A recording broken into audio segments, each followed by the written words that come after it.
கர்நாடகா தமிழ்நாட்டுக்கு காவிரியை கனத்த இதயத்தோடு திறந்து விடுறதா சொல்லியிருக்காங்க. நான் என்ன கேட்கிறேன், எதுக்கு இவ்வளவு கனத்த இதயம்? ஏன் இவ்வளவு வெறுப்பு, இவ்வளவு வன்மம், இவ்வளவு எனிமிட்டி? ஏன் ஒரு நைல் நதியை 3 நாடுகள் பங்கிட்டுக் கொள்கின்றன, எந்த பிரச்சனையும் வரல.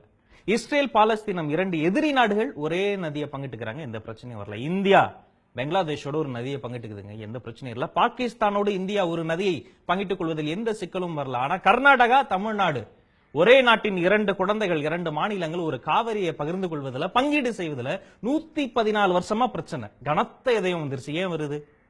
27 வருஷமா சுப்ரீம் கோர்ட் சொன்னது, 17 வருஷமா காவிரி நடுவர் மன்றம் சொன்னது, 528 சிட்டிங்ஸ்ல விஞ்ஞானிகள் சொன்னது, விவசாயிகள் சொன்னது, வேளாண் அதிகாரிகள் சொன்னது, வாஜ்பாய் உள்ளிட்ட பிரதமர்கள் சொன்னது, பிரதமர் தலைமையிலான நடுவர் குழுக்கள் சொன்னது, இவ்வளவு பேர் சொன்னதுக்கு அப்புறமேட்டும் கனத்த இதயத்தோட திறந்து விடுறீங்க, பந்துன்றீங்க, பஸ் கொளுத்துறீங்க, கடையை கொளுத்துறீங்க.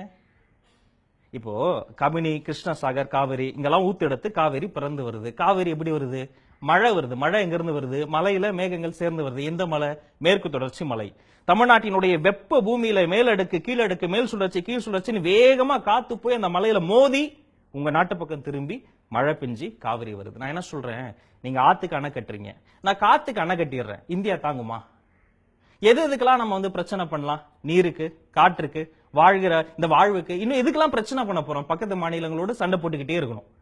இங்க கர்நாடகா விடுங்க, அவங்க இப்ப தண்ணி திறந்து விடுறாங்க, ஒரு பந்து வைப்பாங்க, மறுபடியும் திறந்து விட மாட்டாங்க, கடைசி வரைக்கும் பிரச்சனை போயிட்டே இருக்கும். தமிழ்நாட்டுல நீங்க என்ன கிழிச்சுக்கிட்டு இருந்தீங்க?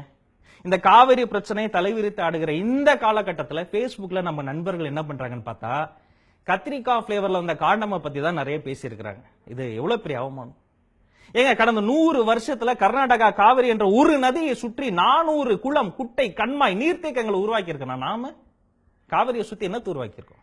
தொழிற்சாலைகள், கூல்ட்ரிங்க் கம்பெனி, லெதர் கம்பெனி.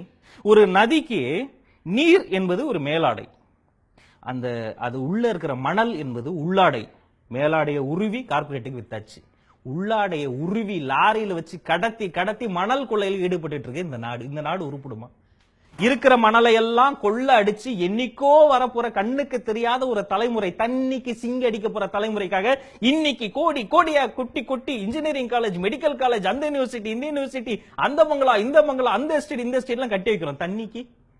இப்ப எங்க பாட்டன் ஆத்துல குளிச்சான், எங்க அப்பன் குளத்துல குளிச்சான், நான் குழாயில குளிக்கிறேன். என் பையன் குளிக்கவே மாட்டான், குளிக்கிறதுக்கு ஒரு மாத்திரை கண்டுபிடிச்சிருவோம். பேர குடிக்கிறதுக்கு என்ன பண்ணுவான்? ஒரு நாட்டில் ஒரு நதி சாவுது. தாமிரபரணியில ஊதிய உயர்வு கேட்ட தொழிலாளர்களை அடித்து கொன்றார்கள். இன்று தாமிரபரணியே செத்து போச்சு. வைகைன்னு பேர் வச்சதால என்னவோ அதுலயும் வைகைன்னு கைய வச்சாச்சு. வைகை இல்ல. கூவம் நதியில் குளித்து முடித்து முருகன் கோயில் சென்று வழிபாடு முடித்து சென்றார் பச்சையப்ப முதலியார். இப்ப 60-70 வருஷத்துக்கு முன்னாடி கூவம் நதியில போய் நீங்க குளிக்க வேணா, நிக்க முடியுமா உங்களால? கூவத்துல ஓடத்துல போனதை பத்தி 12 பக்கத்துக்கு எழில்மிகு கூவம் என்று பாரதிதாசன் பாடல் பாடினானே, எழில்மிகு கூவமா இப்ப இருக்கு?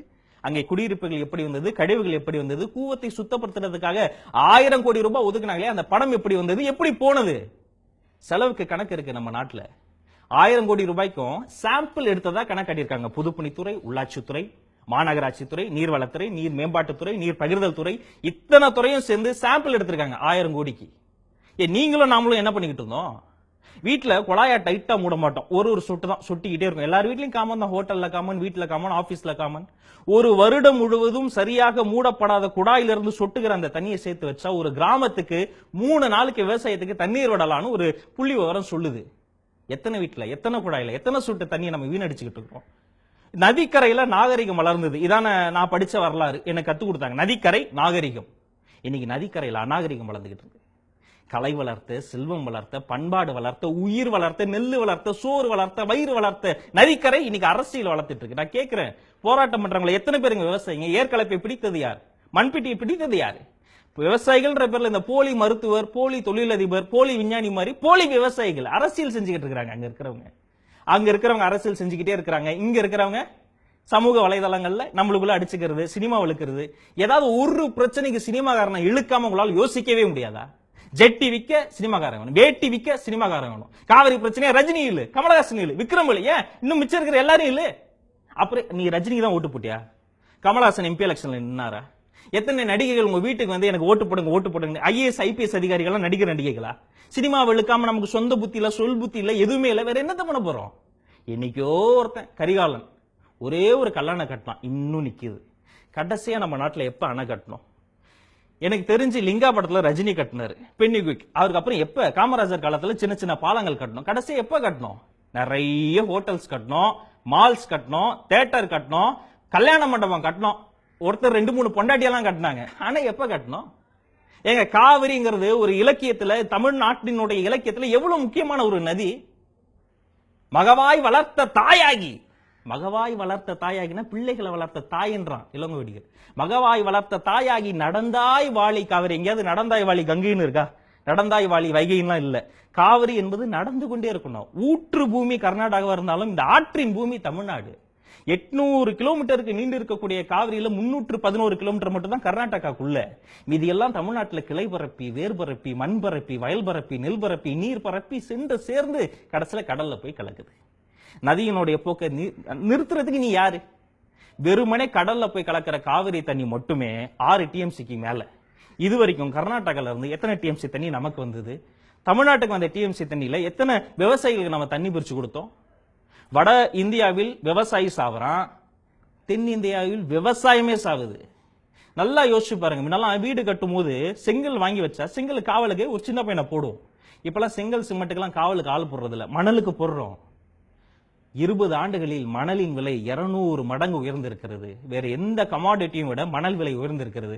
மணல் இந்த மண்ணினுடைய சொத்து. எந்த மணல் இவங்க எடுக்கிறாங்களோ அந்த மணல் எடுக்கிற அந்த கொள்ளைக்கு காவிரியில தண்ணி வந்துருச்சுன்னா வழி இல்லை. காவிரியில தண்ணி வராத வரைக்கும் நீங்க மணலை கொள்ளையடிக்கலாம், அதை லாரியா ஏத்தி கடத்தலாம், பயங்கர வணிகம் செய்யலாம், கோடியில் புரளலாம், அரசியலில் ஈடுபடலாம், பெரிய தொழிலதிபர்கள் ஆகலாம். பிறகு ஒரு நாள் இறுதி நாள் வரும், இறுதி தீர்ப்பு வரும். அன்னைக்கு தண்ணி இல்லாம எல்லாரும் நாண்டுகிட்டு சாகலாம். இவ்வளோ பிரச்சனைகள் விவசாயிகள் மட்டும்தான் சபிக்கப்பட்டவர்களா எதிர்கொண்டுட்டு இருக்காங்க. நமக்கு ஒரு விவசாயியை பத்தியும் ஒரு அக்கறையும் இல்லை. அதிகபட்சம் ஒரு மீமுக்கு எதிராக ஒரு மீம் போடுவோம், ஒரு ஸ்டேட்டஸ்க்கு எதிராக ஒரு ஸ்டேட்டஸ் போடுவோம், நமக்கு தெரிஞ்ச 4 ஃப்ரெண்ட்ஸை டேக் பண்ணுவோம். ஆனா அடுத்த தலைமுறைக்கும் இந்த தலைமுறைக்கும் நடந்து கொண்டு இருக்கக்கூடிய இப்போது இனி நடக்க போகிற பல பிரச்சனைகள் குறித்து எடுத்து போவதை குறித்த எந்த கருத்தும் கிடையாது. நாங்களும் நிறைய வீடியோக்கள் பண்ணிருக்கோங்க. சில வீடியோக்கள் மூளையை போட்டு பண்ணுவோம். இதே மாதிரி வெகு சில வீடியோக்கள் நாங்க இதயத்தை போட்டு பண்றோம். ஒருவேளை இந்த வீடியோ உங்களுக்கு பிடிச்சிருந்து அதை நீங்க லைக் பண்ணி கமெண்ட் பண்ணலாம். முடிந்தால் இந்த செய்தியை அடுத்த தலைமுறைக்கும் கொண்டு சேர்ப்பதற்காக நீங்களும் அதை ஷேர் பண்ணுங்க. கனத்த இதயத்தோடு ஷேர் பண்ணுங்க. அடுத்த தலைமுறை அது விழிச்சுக்கிட்டோம்.